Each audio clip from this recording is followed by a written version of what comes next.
Welcome to the Slop Farm. Enjoy the video. You start by confirming the exact AirPods Pro model you want, because price varies by generation and features. Search Apple Store pricing first, then open 2 retailer tabs to compare dollars. This gives a baseline.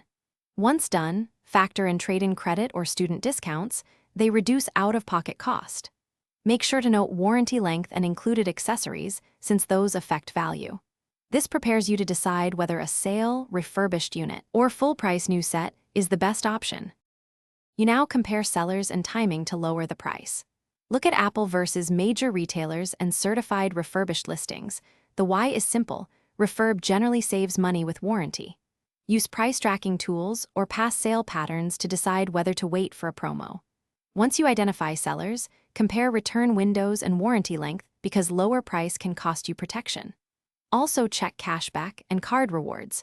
Those lower net price immediately at checkout, so include them in your final math. You finish by calculating the final outlay. Add tax, shipping, and subtract trade-in or cashback to see the true price. Place the order with the seller offering the lowest net cost and save order confirmation and return policy details. Once bought, test audio, noise canceling, and pairing within the return window. Do this right away to preserve options. If pairing or hardware problems occur, contact Apple support or the seller for warranty service. This single troubleshooting step protects your purchase. Thanks for watching. Consider subscribing if we helped you today.